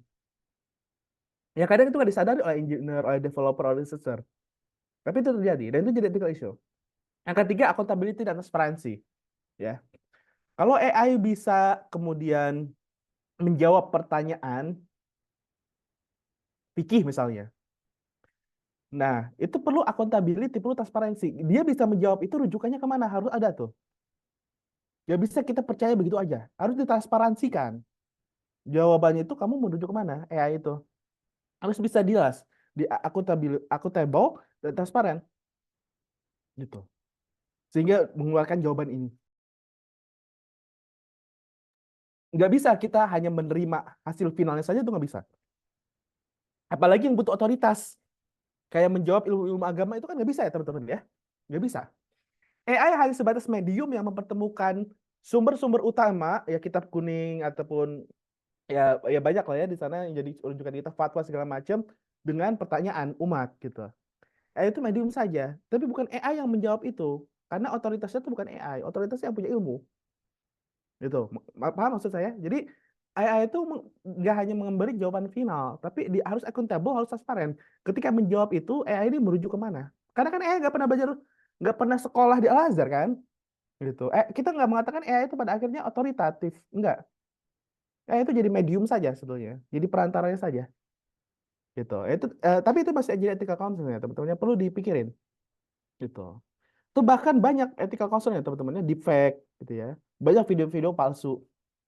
Ya, video-video palsu tentang yang ngeri banget, video palsunya itu bisa memicu konflik teman-teman. Konflik-konflik para superpower. Ya Rusia, China. Oh, itu tuh wah, isu semua tuh teman-teman. Hanya karena deepfake ini ya, kemarin kejadian ya waktu di Palestina ya. Dibikin dah tuh foto bayi-bayi Israel yang gitu lah ya. Ternyata baru ketahuan ternyata itu fake. Nah, gitu-gitu teman-teman. Ya, Rusia bikin killer drone gitu ya. Di dunia militer ini ngeri teman-teman. Dunia militer generasi pertama itu gunpowder, bahan peledak ya teman-teman. Granit gitu-gitulah. Generasi kedua itu nuklir. Ya, di dunia perang. Generasi ketiga AI, autonomous weapons. Jadi bayangin drone pembunuh itu bergerak tanpa ketahuan siapa yang mengendalikan, tiba-tiba membunuh seseorang. Gitu. Tanpa ketahuan siapa yang mengendalikan, teman-teman. Kalau nuklir ini kan ya toh itu ya teman-teman ya. Banyak korbannya. Itu kan ketahuan pelakunya dari tentara Amerika misalnya. Ya kalau autonomous begini nih ini bahaya. Gitu teman-teman. Nah, ini ethical concern, teman-teman. Gitu. Ya, ini mungkin saya agak percepat sedikit ya, teman-teman ya, biar teman-teman nanti sampai ini. Nah, ini saya agak skip sedikit ya. Bahkan masalah yang lebih mendalam, teman-teman, ada masalah philosophical. Ini philosophical concern, teman-teman. Yang teman-teman perlu tahu. Saya rasa ini penting saya sampaikan teman-teman yang backgroundnya di sama Haris. Persoalan AI itu tidak hanya sebatas persoalan etis. Tidak hanya sebatas persoalan di level penggunaan. Selama gunainnya baik, oke, nggak masalah. Sama tidak baik, ya jadi salah. Nggak sesederhana itu. Nggak sesederhana karena kayak pisau, teman-teman. Enggak. Kenapa? Karena di level filosofikal ini problematik. Bisa dilihat. Dari definisi awal, AI adalah kecerdasan buatan yang meniru manusia. Pada akhirnya, ilmuwan-ilmuwan di luar sana jatuh pada kesimpulan kayak gini. Human is just a complex machine. Bayangin. Manusia tuh nggak dipandang sebagai entitas ruhiyah, teman-teman. Mesin aja kita tuh dianggap mesin. Cuman kompleks gitu, teman-teman. Konsekuensinya apa cara pandang? Ini bold statement, teman-teman. Ini punya konsekuensi besar di cara kita berpikir, cara kita memandang hidup. Coba bayangin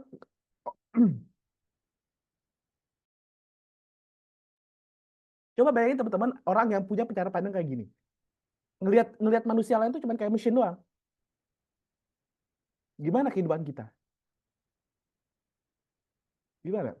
Kita tidak lagi dipandang sebagai entitas ruhiyah, teman-teman. Entitas spiritual. Enggak ada itu jiwa, enggak ada. Kompleks mesin aja. Ini filosofer, teman. Dengan Descartes. Filosof besar yang ngomong ini. Profesor di MIT. Otak kita itu nggak lebih hanya sekedar mesin yang ada dagingnya. Gitu, tuh. Ini persoalan filosofis. Ini betul-betul mengubah cara pandang kita terhadap sesama manusia.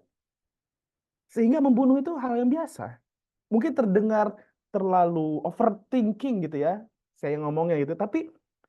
Tapi ini tentang cara pandang hidup, teman-teman.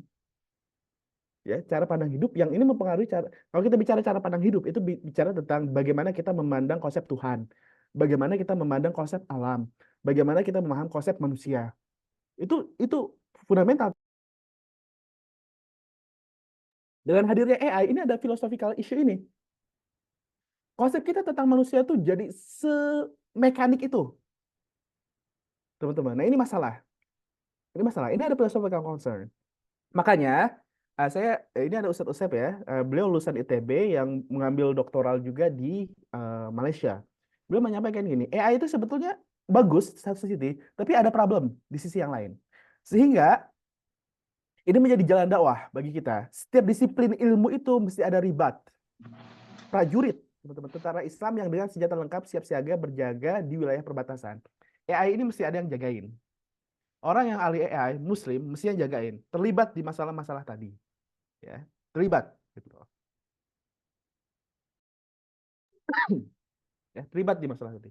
Nah, sampai sini, ini terakhir penutup ya. Baru kita bicara tentang potential contribution. Kalau kita bicara karir, teman-teman, saya harap teman-teman lulusan Al-Azhar University jangan memandang karir itu hanya sekedar kerja tanpa makna. Enggak. Pandang kerja itu sebagai kontribusi kita ke masyarakat, kontribusi kita ke umat, kontribusi kita ke dunia. Jadi saya tidak mau menyebut bagian ini sebagai karir. Saya sebut potential contribution. Saya lebih senang menyebut ini kontribusi. Dan mudah-mudahan teman-teman dari lulusan Al-Azhar itu punya cara pandang sama. Jadi karir itu nggak hanya sebatas teman-teman menjalankan rutinitas lalu digaji, enggak ya. Makanya saya nggak terlalu suka sebetulnya menyebut karir. Saya lebih senang teman-teman lulusan alumni Al-Azhar University itu berpikir tentang kontribusi. Walaupun karir ada di dalamnya tentu. Tapi saya tetap menggunakan kata ini, kontribusi. Ya lulusan Al-Azhar sederhananya gini. Lulusan Al-Azhar itu dapat menggunakan latar belakang pendidikan teman-teman dalam Islam dan kemanusiaan untuk membawa nilai tambah dalam pengembangan dan penerapan teknologi AI secara positif dan etis. Kita butuh, teman-teman, orang-orang yang dari Islamic Studies yang terlibat di diskusi ini. Karena ada beberapa masalah-masalah etis, bahkan sampai masalah filosofis. Di samping juga tetap kita bisa memanfaatkan apa yang menjadi kelebihan-kelebihan dari teknologi AI. Yang tadi contohnya udah kita lihat. Ya, sehingga potensial contribution-nya sebetulnya sederhananya begini. Kode saya, mappingnya begini. Kalau teman-teman nanti berkarir secara umum, ya, baik itu di sektor pendidikan jadi pengajar, baik di lembaga keagamaan itu jadi imam, khatib atau mufti, baik di institusi penelitian itu jadi pengkaji atau peneliti, ya, ini secara umum saja, gitu ya. Teman-teman berpotensi berkarir dimanapun di list ini ya, gitu. Silakan.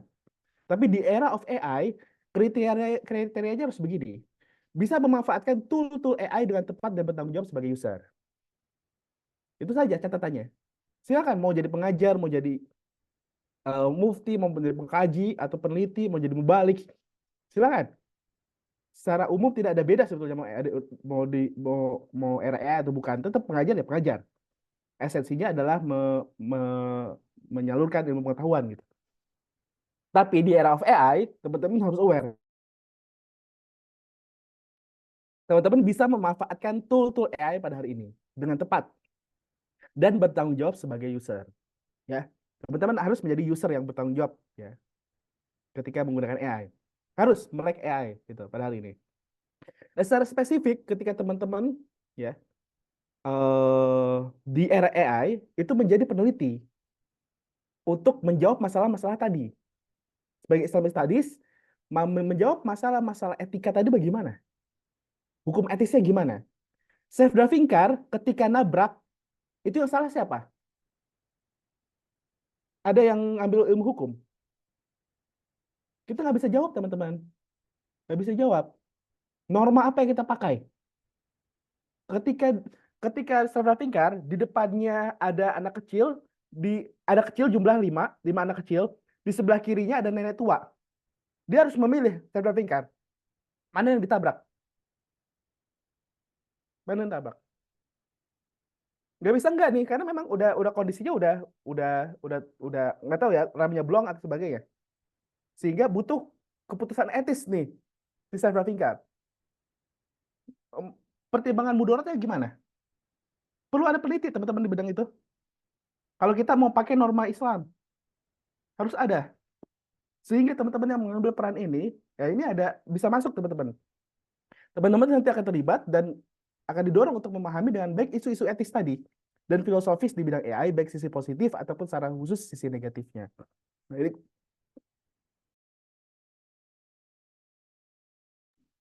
ya. Nah, ini kalau secara spesifik teman-teman mau kontribusi di AI-nya. Tapi kalau secara umum saja, teman-teman tetap bisa menjalankan peran secara umum sebagai pengajar, sebagai mubalik, sebagai pengkaji atau peneliti di luar sana, topik-topik umum Tapi karena kita udah hidup di era AI, pastikan manfaatkan tool-tool AI tadi dengan tepat dan bertanggung jawab sebagai user. Saya pikir itu, teman-teman, ini slide terakhir. Mudah-mudahan bisa memberi hazanah baru ya untuk teman-teman terkait dengan ini yang saya pikir tidak teman-teman dapatkan di ruang kelas ya ketika belajar di Al-Azhar University. Saya pikir itu saya kembalikan ya. Silakan. Baik, Ke terima Kak kasih Kunta. kepada Silakan. Kak Angga atas penyampaian dan pemaparannya luar biasa sekali teman-teman semuanya. Jujur saya pribadi sebagai individu sangat antusias gitu dan sangat puas dengan apa yang disampaikan oleh Kak Angga karena banyak sekali wawasan-wawasan baru yang barangkali eh, di antara kita mungkin ada yang baru tahu gitu bahwa ternyata memang virtual ustadz itu ada seperti itu ya. Bahwa ternyata memang sampai hari ini poster itu ternyata bisa dibuat gitu dengan AI. Itu menjadi wawasan yang luar biasa dan semoga menjadi spirit kita dan barangkali kalau memang memungkinkan saya ingin izin menyimpulkan apa yang tadi disampaikan oleh Kak Angga bahwa Kak Angga tadi menyampaikan terkait dengan bagaimana sih teknologi robotik dan AI ini berkembang seperti itu. Artinya reputasi AI dalam masa perkembangannya, kemudian bagaimana perkembangan pemakaian AI seperti itu dan AI sebagai produk teknologi yang luar biasa ini memiliki fleksibilitas yang tinggi teman-teman sehingga bisa memasuki berbagai lini kehidupan yang ada baik dari mulai lini pendidikan, kemudian lini ekonomi dan sebagainya.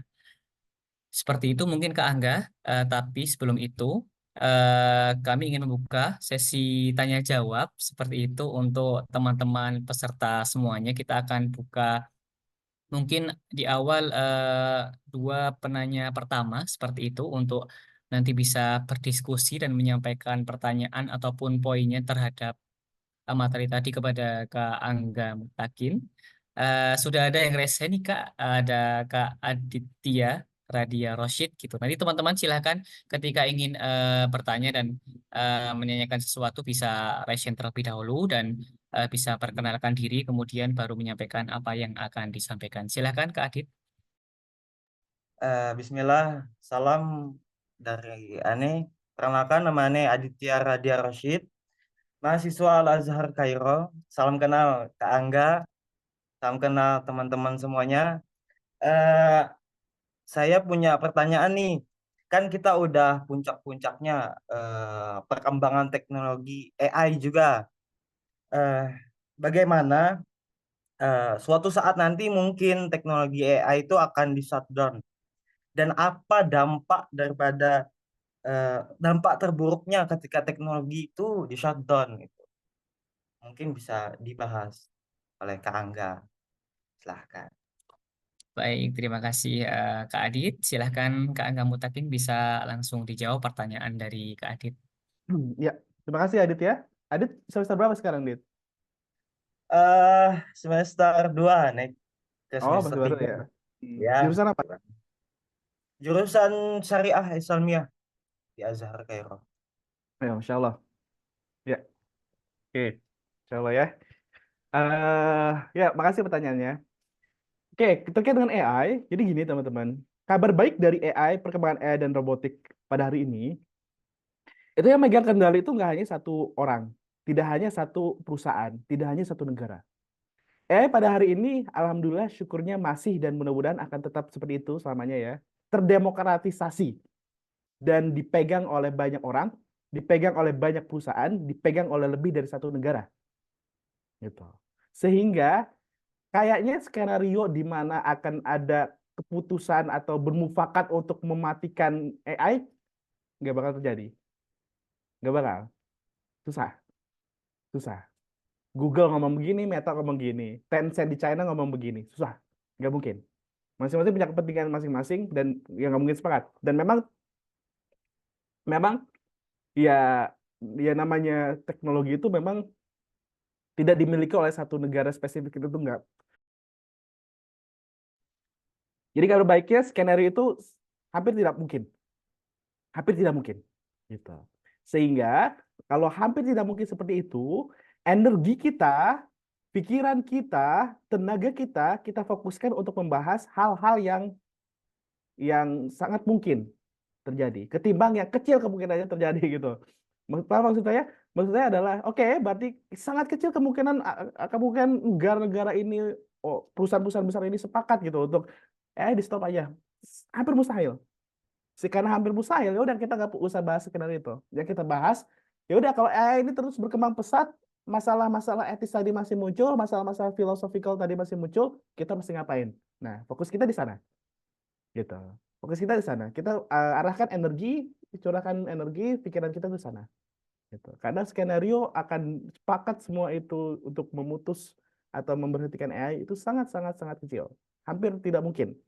Hampir mustahil saya sebutnya gitu. Karena memang terdemokratisasi. Ya. Poinnya itu, AI hari ini terdemokratisasi. Tidak dimiliki hanya oleh China, misalnya enggak hanya dimiliki oleh Amerika, enggak.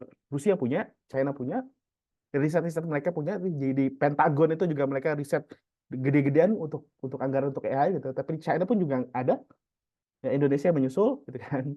Ya itu terdemokratisasi lah gitu. Mudah-mudahan dijawab Dit ya. Oke, baik. Terima kasih Kak Angga atas jawabannya. Bagaimana Kak Adit? Terjawab ya Kak Adit ya? Ya, bagus lah gitu. Oke, siap-siap. Terima kasih Kak Angga atas penjelasannya. Oke, sudah ada satu calon penanya lagi yang sudah raise hand. Silahkan Kak Rifki Wildani bisa memperkenalkan diri terlebih dahulu, kemudian bisa menyampaikan pertanyaan yang akan disampaikan. Silahkan Kak.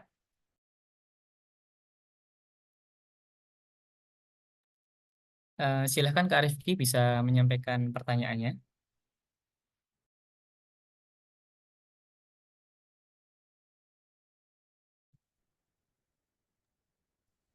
Oke, sepertinya Kak Rifki belum ada respon. Mungkin dari teman-teman yang lain, ada yang ingin menyampaikan pertanyaan teman-teman semuanya?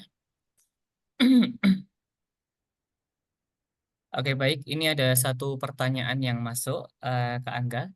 Eh, saya izin membacakan. Ya.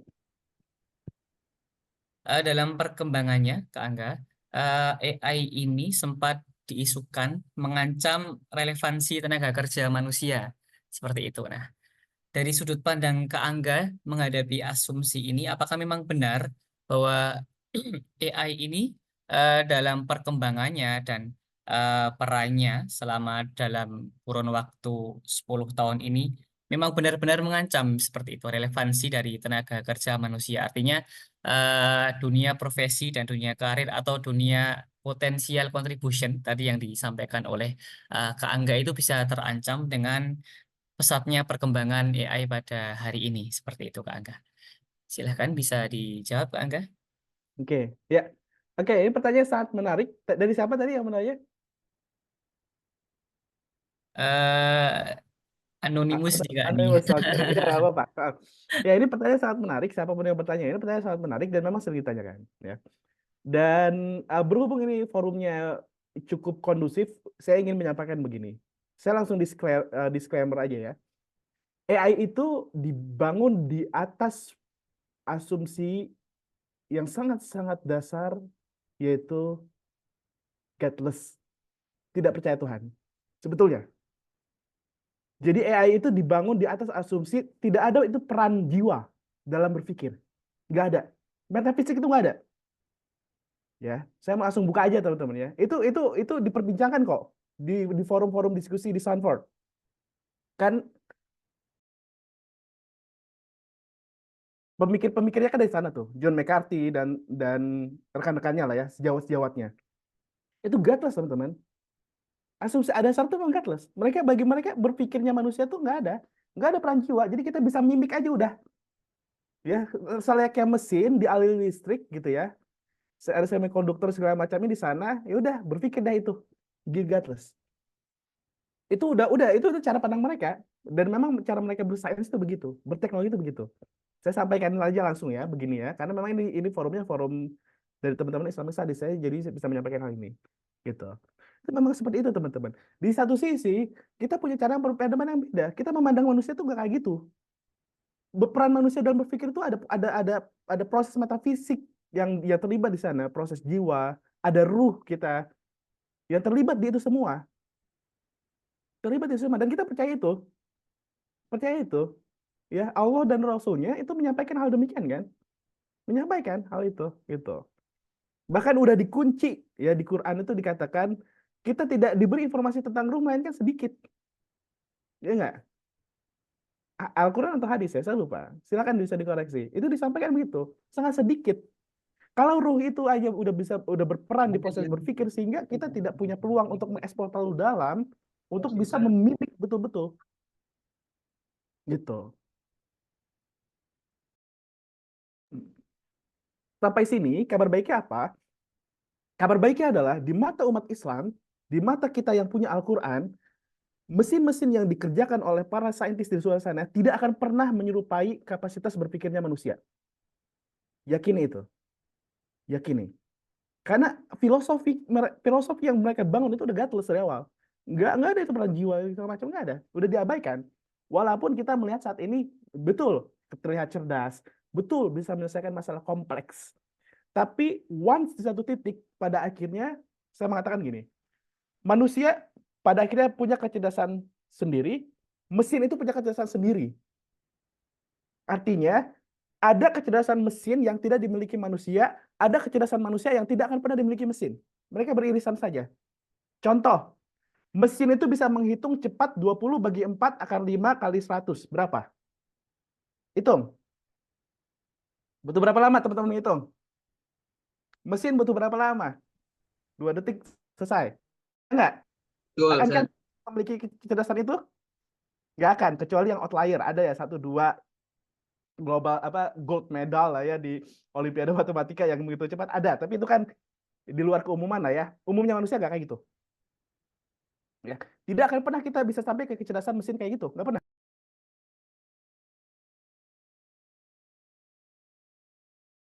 Dan itulah mesin, teman-teman. Itu mesin udah kita akui aja. Reaction time-nya juga cepat. Mesin dengan AI itu kalau main game itu reaction-nya cepat banget. Ada tiba-tiba monster muncul, langsung reaksi. Kalau kita kan kaget dulu. Ada yang tahu main game? Reaction time-nya cepat banget mesin itu, teman-teman. That's machine. Ya udah, itu kecerdasan mesin. Tapi di saat yang sama, saya cukup meyakini, karena ini disampaikan oleh Al-Quran, ada kecerdasan yang tidak akan pernah bisa digantikan oleh AI yang dibangun oleh para saintis-saintis di luar sana yang godless. Ya memang filosofi dasarnya memang, ya udah, mengeliminasi peran-peran jiwa, ruh, segala macam yang bagi kita meyakini itu ada. Ya. Jadi, kalau bagi saya, sebagai seorang muslim, saya tidak overthink terkait dengan ancaman robot akan menggantikan manusia. Gitu. Kenapa? Karena cara pandang kita tadi. Yang namanya manusia itu, dia punya jiwa, punya ruh. Nggak bakal ada bisa ilmuwan bikin jiwa, teman-teman. Nggak akan. Itu otoritasnya Tuhan. Nggak akan ada bisa peneliti yang menciptakan ruh, teman-teman. Nggak akan. Orang ruh itu aja kita nggak tahu. Informasinya nggak dikasih tahu. Al-Quran bilang begitu. Kita nggak dikasih tahu informasi terkait dengan ruh kecuali sedikit. Ya udah, itu otoritas Tuhan. Itu yang kita yakini. Gitu.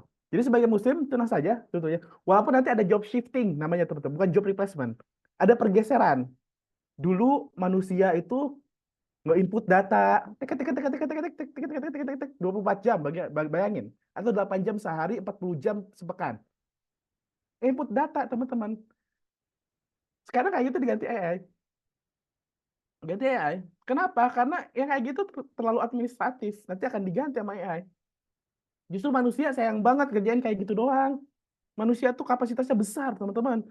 Kita tuh makhluk yang diciptakan sebaik-baiknya oleh Allah. Masa disuruh ngerjain input data doang? Justru yang kayak gitu memang AI harusnya. Makanya ada ilmuwan bilang AI itu hadir untuk memanusiakan manusia. Yang kayak gitu, jangan diisi oleh manusia. Diisi oleh AI. Manusia ngerjain satu hal yang lebih besar. Tentang visi, tentang mimpi peradaban, gitu-gitu, teman-teman. Kayak gitu nggak bakal bisa sama AI. Yakin nih, yang itu nggak bisa, teman-teman.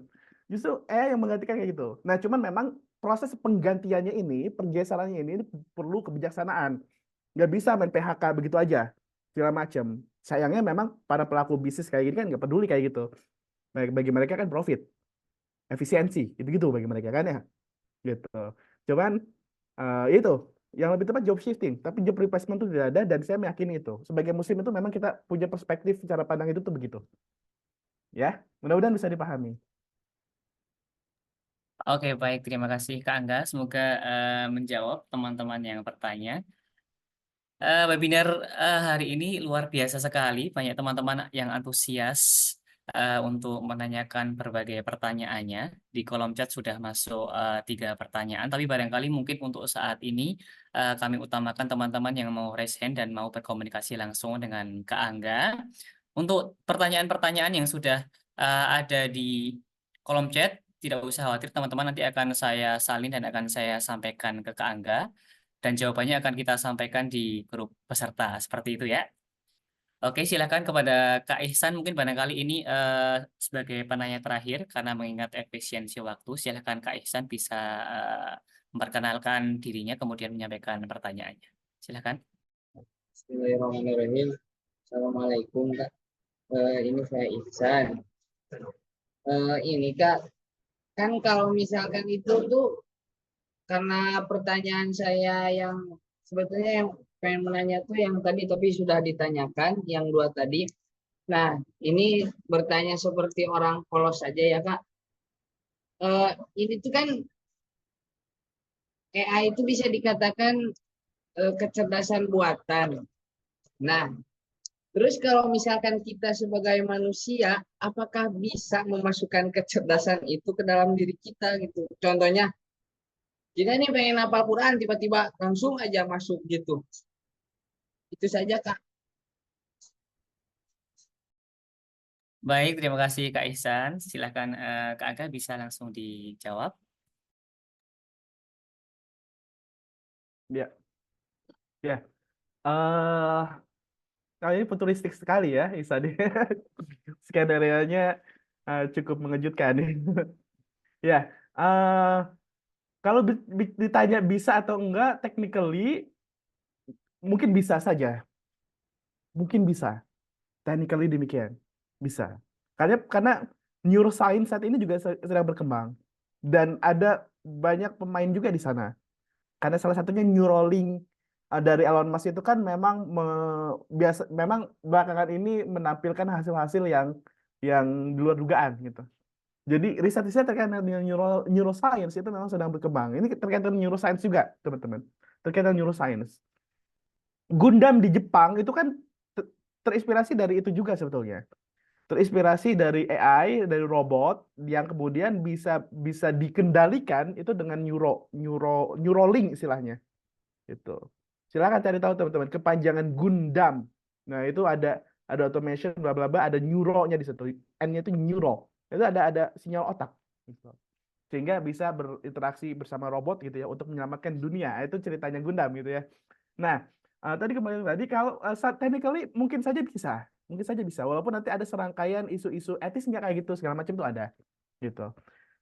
Etis nggak apa kita tidak usaha tapi kita kemudian pintar gitu. Etis nggak kita nggak makan tapi tiba-tiba kenyang. Nah, gitu. Nah, itu akan jadi pertanyaan-pertanyaan kritis, teman-teman, yang perlu kita jawab ketika memang teknologi-teknologi superpower itu hadir, teman-teman. Kita nggak akan kebayang, teman-teman, kalau misalnya itu hadir, kita tidak punya regulasi untuk itu. Bisa bayangin nggak? Nanti yang hafal Quran bukan Ihsan doang, yang lain juga hafal Quran.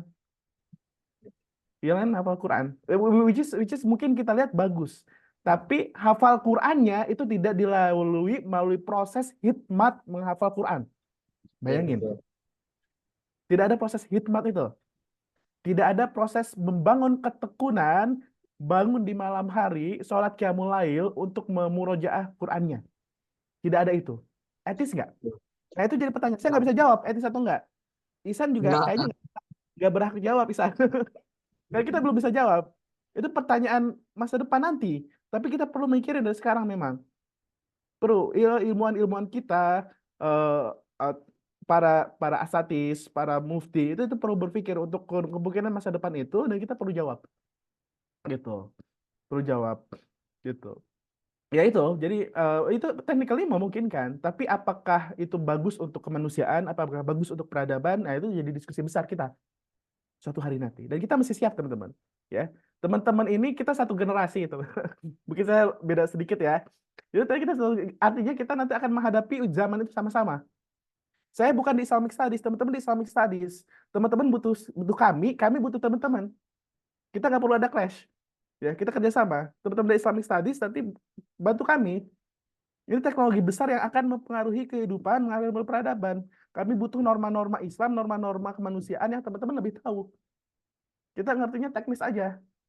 Kita ngertinya meneliti iya gitu. Gitu. Nah, ini akan kita hadapi ke depannya, Isa. Pertanyaan Isa menarik dan membuka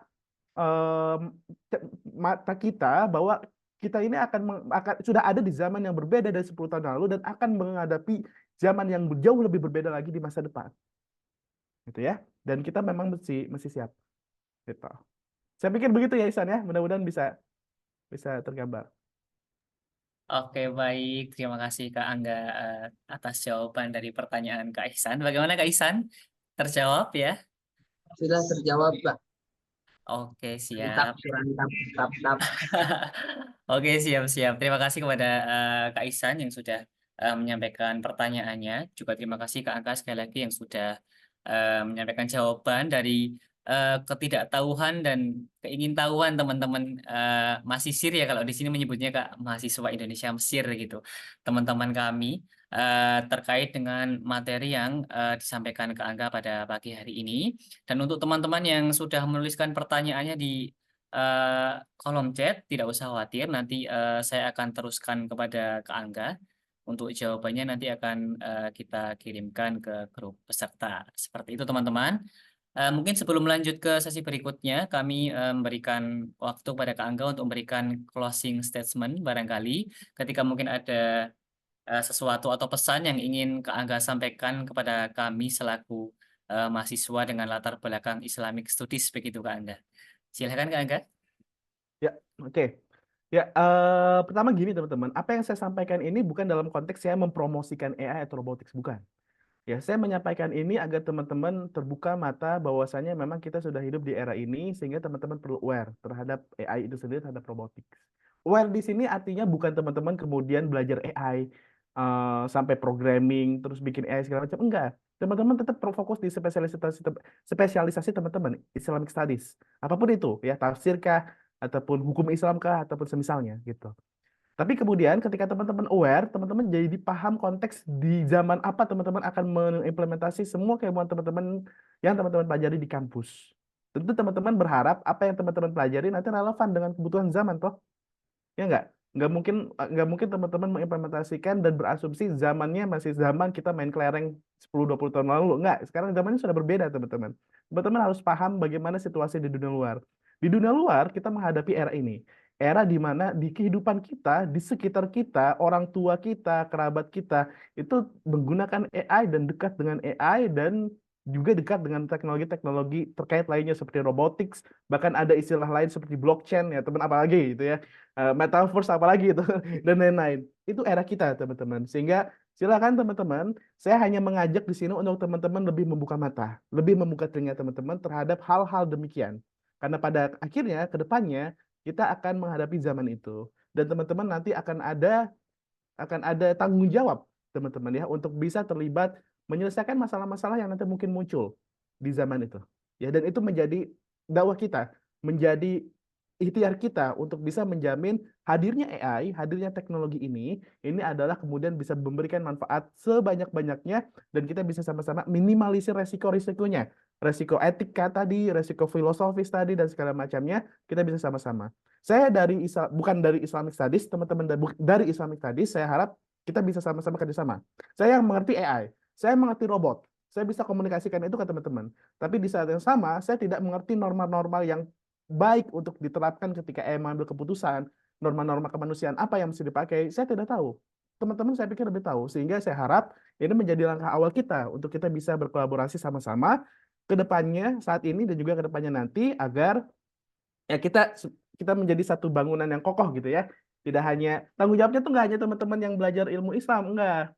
Ya umat itu bukan tanggung jawab teman-teman saja. Kita pun juga merasa kita punya tanggung jawab. Bagaimana biar umat Islam ini bisa menjadi baik, ya. Dan tentu dalam hal ini kita butuh banyak peran di sana. Salah satunya dari teman-teman Islamic Studies ataupun saya yang memang backgroundnya bukan dari Islamic Studies.